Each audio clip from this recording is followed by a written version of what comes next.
Bismillahirrahmanirrahim. Alhamdulillahi Rabbil Alamin. Wassalatu wassalamu ala ashrafil anbiya'i wal mursalin. Nabiyina Muhammadin wa ala alihi wa sahbihi ajma'in. Assalamualaikum warahmatullahi wabarakatuh. So ngayon akida insyaAllah at tinutuloy pa rin natin yung pagtalakay dito sa Chapter 9 natin ng Kitab Tauhid, Babu Man Tabarraka. Teka, hindi pala iba. O Chapter 8, ito pala. Nakalito.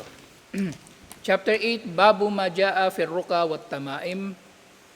Kabanata tungkol sa mga nababanggit tungkol sa mga rukya, ng plural nito ay ruqa at tamima. Ang plural nito ay tamaim. Rukya, mga orasyon, at tamaim, mga anting-anting o agimat. At napapaloob na nga rin dito yung tiwala na inilarawan dito bilang isang anyo ng sihir na primarily ginagamit sa panggagayuma, yung tiwala. Okay? So ngayon inshallah,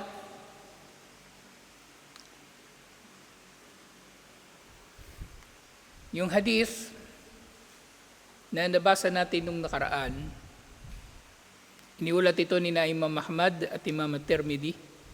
Man ta'allaka shay'an wukkila alayh. Sino man ang nagsabit sa kanyang sarili ng anumang bagay ay ipagkakatiwala siya rito. Kaya syempre, itong isinabit niya na ito ay kanyang isinabit na merong paniniwala. Okay? Kasi meron namang mga bagay na pwede mong ikabit sa iyong katawan na pinahintulutan naman. Alahas, lalong-lalo na sa kababaihan. At para sa kalalakihan, maaari siya magsuot ng singsing o relo. Pero hindi yung iba pang mga alahas. So sinabi rito ni Propeta Muhammad sallallahu alaihi wasallam na wukkila ilayhi, siya ay pinagkakatiwala rito. At ta'alluq yakunu bil kalbi wa yakunu bil fi'li wa yakunu bihima ma'an. So yung ta'alluq na ito, kung babasahin natin yung hadith, mauunawaan natin ito na nagsabit o nagsuot. Pero maari rin na ang ta'alluq na ito ay sa puso o sa gawain. Yun nga yung literal o physical na pagsusuot ng tamima o ng agimat o anting-anting. Wa yakunu bihima ma'an, o maari rin pareho.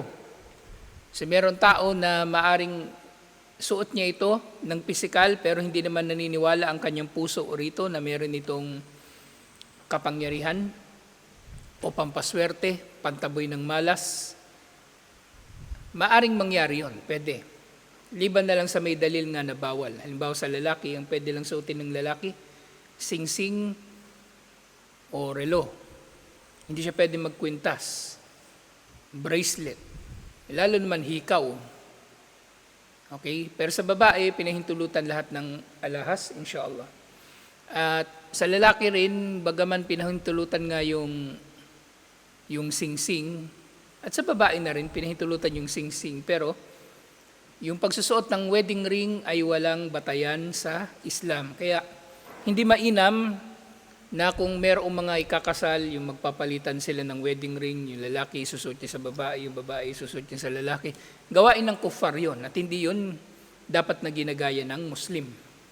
Ang problema kasi sa mga kasalan ngayon ng mga Muslim, gayang-gaya yung kasalan ng kuffar eh. Lahat.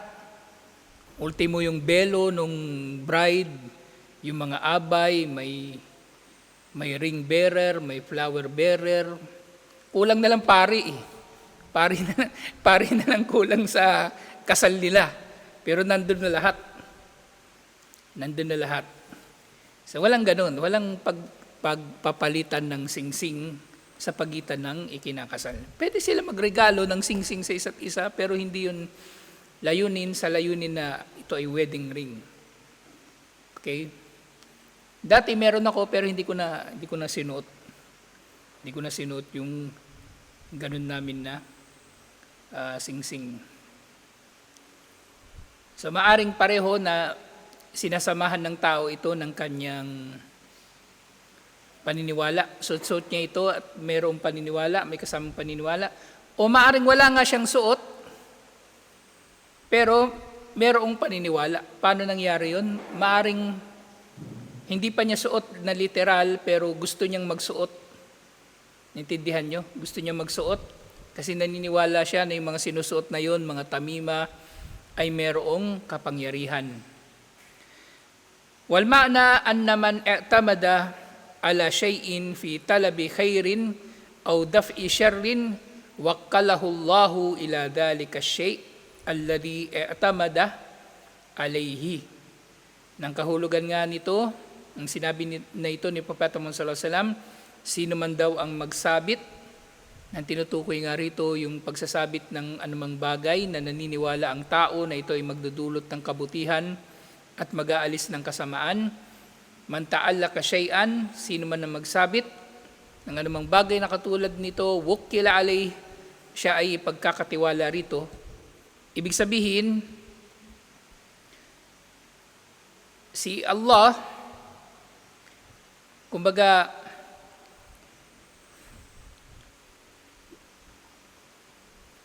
si Allah ang mismong magano sa kanya, magkakatiwala sa kanya dun sa dun sa agimat na yon.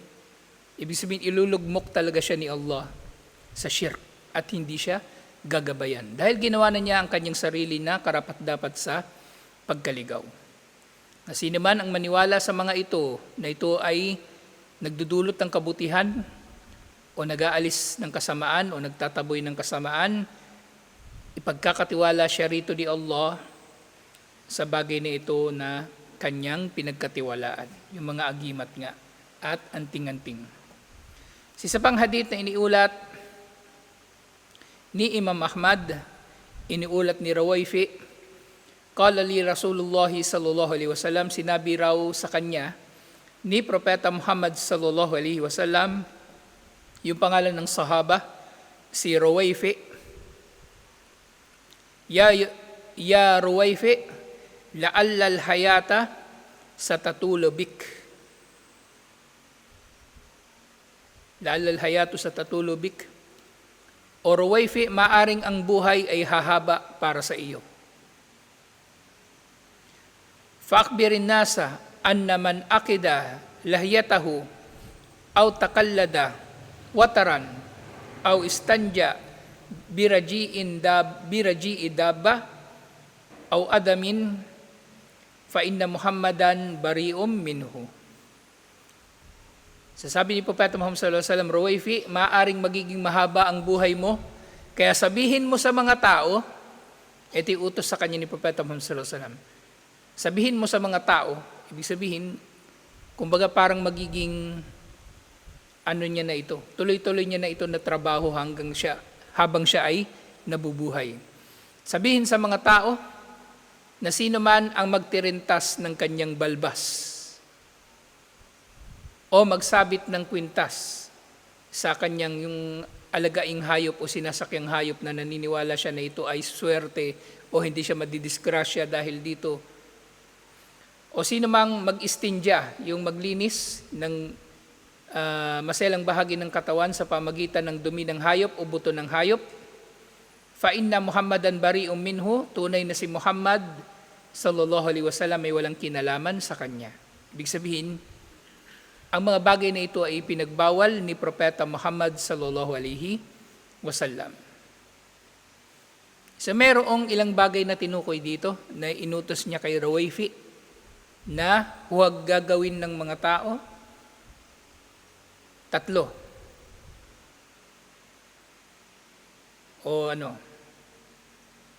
Tama, 3. Yung pagtitirintas ng balbas, pagsasabit ng kwintas sa mga hayop, at pag-istinja sa pamagitan ng dumi ng hayop o o buto. Kasi hindi pwedeng mag-istinja sa pamagitan ng dumi o buto. Ang dapat na gagamitin ay tubig. Kung walang tubig, istijmar, bato. Hindi pwede yung buto ng hayop. O syempre, hindi rin pwede yung dumi ng hayop. So yung pagtitirantas ng balbas, ito ay ipinagbabawal. May mga Muslim na gumagawa nito, pero ito ay pinagbabawal. Ito ay paggaya sa kuffar. Mga kuffar ang pangunahing gumagawa nito. Mga kuffar ang pangunahing gumagawa nito. Sino man magtirintas ng kanyang balbas at magsabit ng kwintas na pampaswerte sa kanyang hayop at yung naglinis ng kanyang maselang bahagi ng katawan sa pamagitan ng buto ng hayop o sa pamagitan ng dumi ng hayop. Sumunod binanggit dito, malladhi yukhadu min qawlihi la'allal hayata sa tatulubik. So anong ibig sabihin ni Propeta Muhammad sallallahu alaihi wasallam nang sinabi niya kay Ruwayfi na maaring haba ang iyong buhay?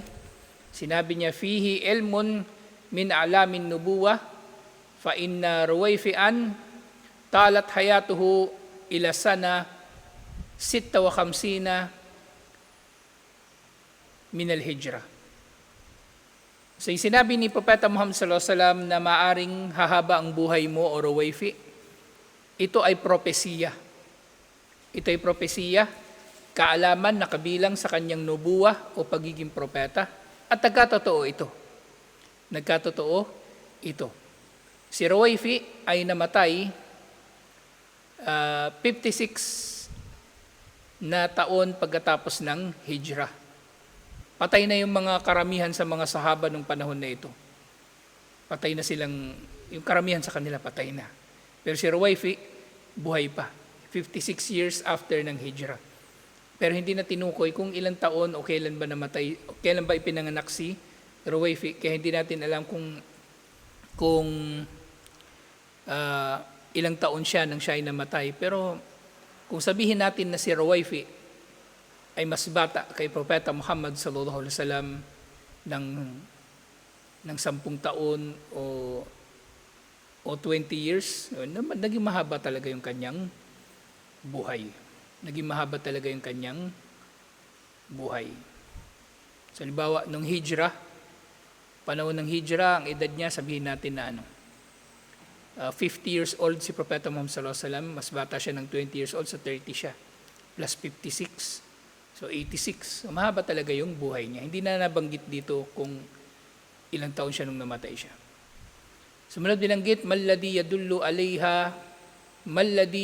alayhi qawluhu fa'akhbirin nasa wal hada khasun bi Ruwayfi. Anong ibig sabihin ng sinabi ni Propeta Muhammad sallallahu alaihi wasallam kay Ruwayfi na sabihin sa mga tao yung tatlo na pinapasabi niya? Ito ba espesyal lang kay Ruwayfi o maaari itong gawin ng ibang tao, ibang Muslim?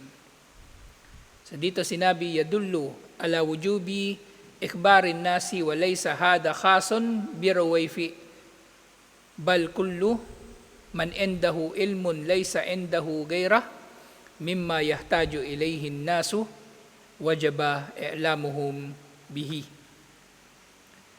So ito ay nangangahulugan ng utos, ibig sabihin obligado, pag-oobliga sa mga tao, hindi lang kay Ruwayfi.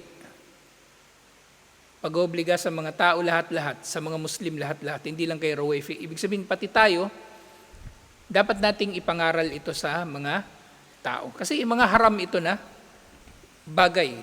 So syempre, ipapangaral din natin ang mga tao o sa mga tao, bababalaan natin sila ng mga gawain na ito ay haram. So hindi lang ito kay Ruwayfi. Hindi lang ito kay Ruwayfi. So sino mang may nalalaman ay marapat niyang sabihin ang kanyang kaalaman doon sa walang nalalaman. Marapat niyang ibahagi ang kanyang kaalaman doon sa walang nalalaman. Mal muradu bi aqdil lahya. Ito na. Ano ang tinutukoy doon sa pagtatali o pagtitirintas ng balbas? Aqdul lahya yufassaru ala wajhain. So merong dalawang kahulugan ang pagtatali o pagtirintas sa balbas. Ahaduhuma makanu yaf'alunahu fil harbi, kanu ya'taqiduna lahahum takabburan. Kanu ya'qiduna lahahum takabburan, wadhalika min zay ba'dal aajim. Sa unang dahilan, sa pagtitirentas daw ng balbas o pagtatali nito ay gawain ng mga Ajam. So, ang salitang Ajam, sa konteksto nito na, yung original nito na konteksto, kumbaga hindi Arabo. Hindi Arabo. Pero nung lumaganap na ang Islam, at ang karamihan sa mga Arabo ay Muslim na, madalas nagagamit nila yung salitang Ajam para tukuyin yung mga kultura o mga tao, mga tribo o mga mamamayan na hindi Muslim. So ginagawa raw ito ng mga hindi Muslim sa labanan, lalong-lalo na. Ginagawa nila ito sa labanan bilang isang pagpapakita ng pagmamalaki o katapangan at iba pa. Ikalawa, maalad yuto sya'ar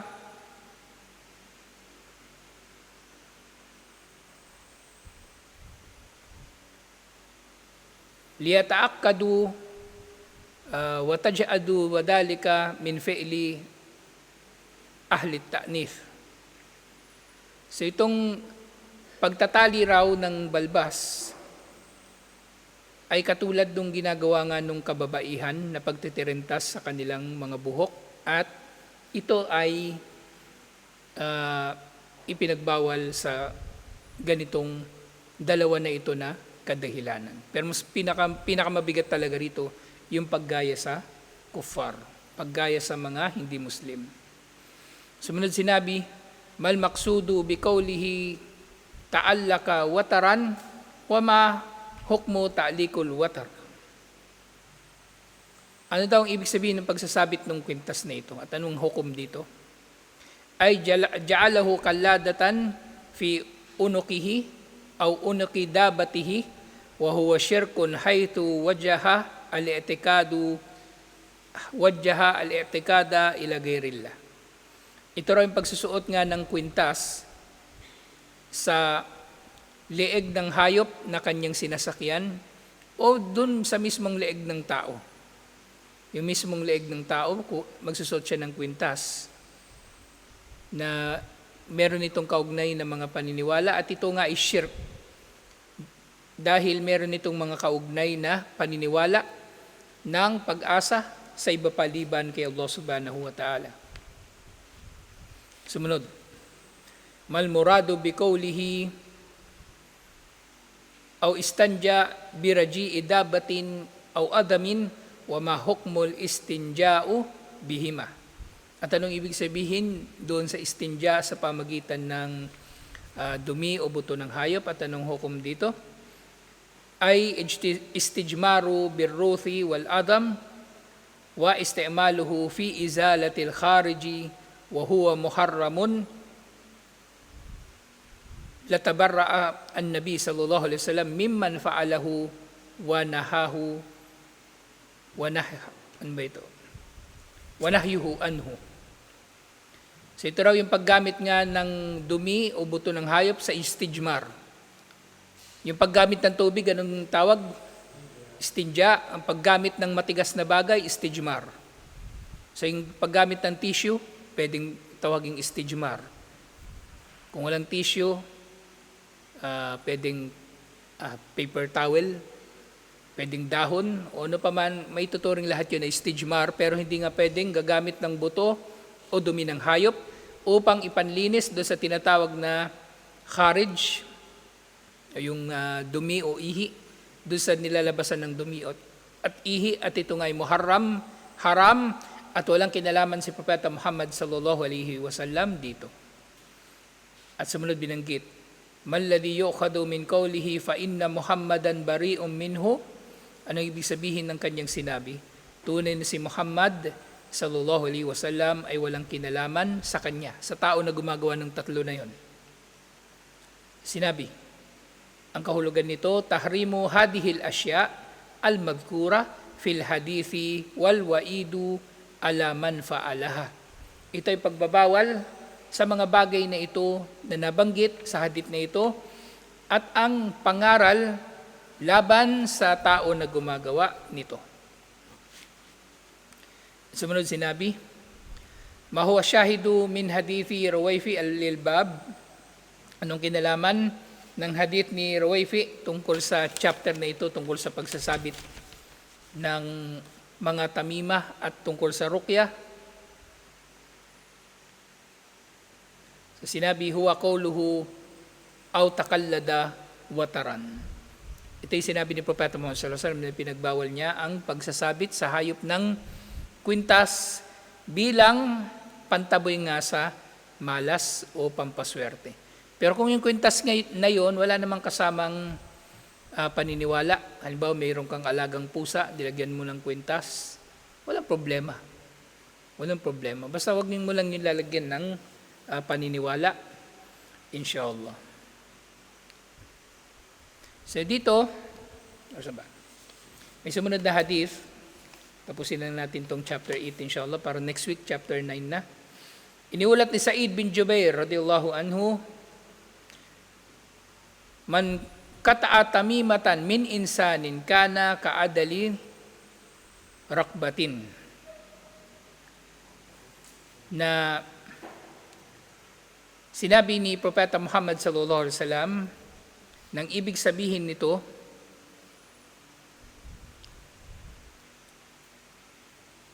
sino man daw ang pumutol sa anting-anting o gimat ay katulad ng tao na naging makatarungan sa kanyang alipin. At dinugtong dito, rawahu Waki, at sa iniulat ni Waki, walahu an Ibrahim, mula sa isang sahaba na nagngangalang Ibrahim, qal, kanu yakrahuna at tamaima kulluha minal Qur'ani wa ghairil Qur'an. Ang mga sahaba, kinamumuhian nila ang lahat ng isinasabit na tamima, na agimat o anting-anting. Kahit gawa pa sa Qur'an, kinamumuhian nila. Hindi nila ginamit kahit kailan ng Qur'an bilang anting-anting. Okay? Hindi nila ito sinulat sa papel, isinuot sa katawan, isinulat sa pader, para pampaswerte o pang tawag ng grasya. Hindi yun ang layunin ng Quran na gagamitin ito sa mga ganitong bagay. So dito sinabi nga, mama na qawla Sa'id bin Jubair wa mal ladhi yu'khadu minhu wa mal maqsudu bil karahati fi qawli Ibrahim an-Nakhi, ayun pala yung pangalan niya nung nag-ulat, si Ibrahim an-Nakhi, na kanu yakrahuna at tamaimu kulluha, na ang mga sahaba, kinamumuhian nilang lahat ng uri ng isinasabit na pampaswerte o pantanggal ng malas. So sinasabi, ang kahulugan ng sinabi ni ito ni Sa'id bin Jubair, anna man kata'a tamimatan min insanin falahu min al-ajri mitlu ajrum man a'taka raqabah. Nang sino man ang magputol ng tamima, paanong puputulin nito? Ibig sabihin, kung siya mismo may suot, edi tanggalin niya sa sarili niya. Pag nakita niya sa iba, tanggalin niya sa iba. Na ang tinutukoy pala rito na adlu raqabah, hindi lang yung pagiging makatarungan sa alipin. Yung raqabah, alipin ang tinutukoy doon. Bagkos ang tinutukoy dito ay ang mismong pagpapalaya ng alipin. Sino mang mag-alis sa sino man ng tamima ay magkakamit ng gantimpala na tulad ng pagpapalaya sa alipin. So maraming mga hadith na katulad nito.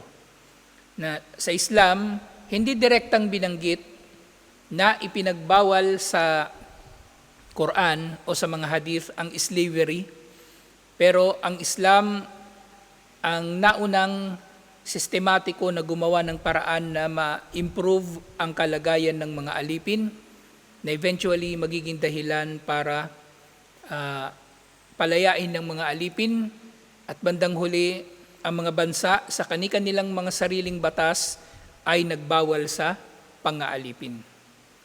Okay? Sa Islam, hindi direktang binanggit sa Quran kasi yung mga kuffar mayayabang Sabi nila, mga Muslim nangaalipin. Yung ISIS nangaalipin, puro na lang sila ISIS sa kagustuhan nilang pintasan ng mga Muslim, yun na lang laging bukang bibig nila. ISIS nangaalipin, Abu Sayyaf nangaalipin, Hamas nangaalipin. Sa Islam, oo, hindi binawal sa Quran ang pang-aalipin. Pero nga, ang Islam ang unang gumawa ng paraan para mapalaya ang mga alipin indirectly. Kasi, sa Islam, kumbaga, inilalagay ni Allah ang mga batas ayon sa kung ano ang makatarungan para sa mga tao. Sa napakahabang panahon, mula nung kauna-unahang mga tao, meron ng mga alipin. At napakalaking bahagi ng ekonomiya ng mga tao ang alipin. Kung bigla itong tatanggalin ng Islam, magiging mahirap ito para sa mga tao. Kaya dahan-dahan lang na nagkaroon ng reforma sa pakikitungo sa mga alipin hanggang eventually, ang Tunisia ang kauna-unahang bansa na nagbawal talaga sa slavery, 1842. Yung mga mayabang na mga Amerikano, sinasabi nila, nagkaroon daw ng civil war dahil sa slavery. Actually, hindi slavery ang dahilan ng civil war sa pagitan ng North and South ng North tsaka South ng mga states, yung Confederacy tsaka ng Union. Yung political implications ng pagpapalaya sa mga slave, hindi yung slavery mismo. Wala silang pakialam sa mga alipin. Wala silang pakialam sa mga alipin. 1865 nangyari yon. Sabihin na natin sa mga panahon na yon, pinalaya nila yung mga alipin. Nauna pa rin ng Tunisia, nauna pa rin ng mga Muslim. France, sinasabi nila, ito raw ang birthplace ng equality, brotherhood, at kung ano-ano pang inaangkin nila, yung mga hinayupak na yan. Ang daming sinakop na bansa ng France at ang France ang isa sa mga numero 1 bansa na nag-export ng alipin mula sa Africa papuntang Amerika, papuntang iba-ibang mga lugar. Kasi maraming na-colonize ang Africa, maraming na-colonize ang France doon sa North Africa. Kaya galit na galit yung mga tao sa France, kaya hanggang ngayon may mga nangyayari na lone wolf attacks. Palagi doon sa France, mababalitaan nyo, may suicide bomber. Galit kasi mga Muslim sa kanila. Grabe yung pinagdaanan ng mga Muslim doon sa France. At grabe yung diskriminasyon nila laban sa mga Muslim. So, dito, isa ito sa mga pagpapakita na hinimok talaga ni Allah o hinimok ni Allah sa pamagitan ng Sharia ni Propeta Muhammad sallallahu alaihi wasallam na palayain ng mga alipin sa pamagitan ng pagpapakita ng malaking gantimpala ng pagpapalaya ng alipin at ang pagiging katumbas ng gantimpala ng pagpapalaya ng alipin ng ilang mga gawain na mahalaga, katulad ng pagputol sa mga tamima o mga anting-anting. Sa mga Muslim, ang nagpioneer ng pagpapainam ng kalagayan ng mga alipin. Okay? Huwag kayong maniniwala doon sa mga yung katulad nga nabanggit ko sa khutbah. Ang digmaan ng kuffar laban sa mga Muslim, hindi lang sa sandata, ito ay ideological unang-una. Ideological. At marami sa mga Muslim, nandun na sila sa panig ng kuffar sa totoo lang kasi inadapt na nila yung kultura nila, yung mga paraan nila ng pamumuhay, at iba pa.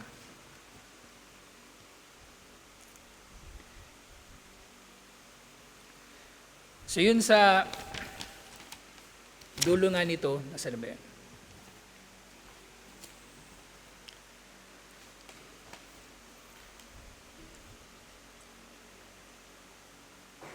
Man kata'a tamimatan min insanin, sino man na magputol ng tamima sa sinumang tao, falahu minal ajri mitlu ajri man a'taka rakaba.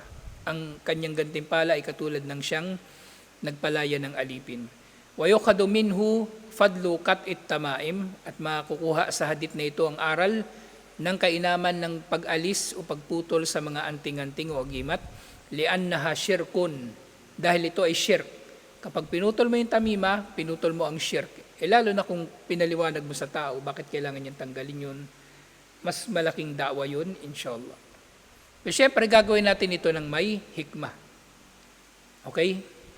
Bawa niyan, sasakay ka sa taxi, yung taxi mayroong rosaryo nakasabit sa sa harap ng kotse niya, sa rear view mirror. Tatanggalin mo ba yun? Hindi mo pa pwedeng pakialaman yung kotse niya yun eh.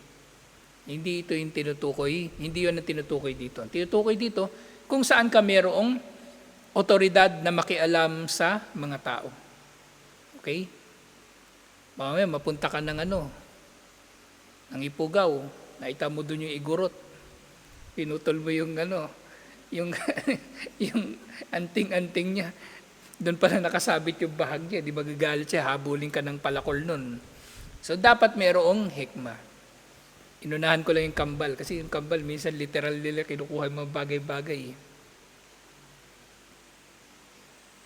Naalala ko nga pala, ba't ayaw nyo mag-alarm sa pajar?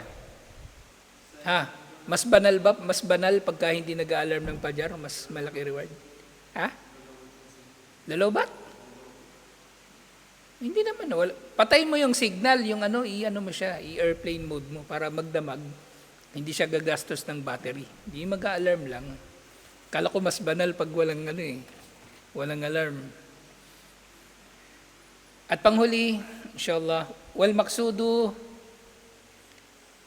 bil karahati fi qawlihi Ibrahim karahatu tahrim wa arada bidalika ashabu Abdullah bin Mas'ud radhiyallahu anhum ajmain. Sa mga tao na tinukoy na namumuhi, nagagamit sila ng tamima kahit ito ay Quran pa. Yung mga sahaba, syempre, unang-una, at yung mga kasama ni Ibrahim an-Nakhi, na kabilang siya doon sa mga kasama ni Abdullah bin Mas'ud radhiyallahu anhu. So, si Ibrahim an-Nakhi pala ay kabilang sa mga estudyante ni Abdullah bin Mas'ud radhiyallahu anhu. Alhamdulillah. So dito natin tatapusin ito. So next week, babun man tabarraka bi syajarin aw hajarin wa nahwihima kabakati aw kabarin fahuwa musyrik.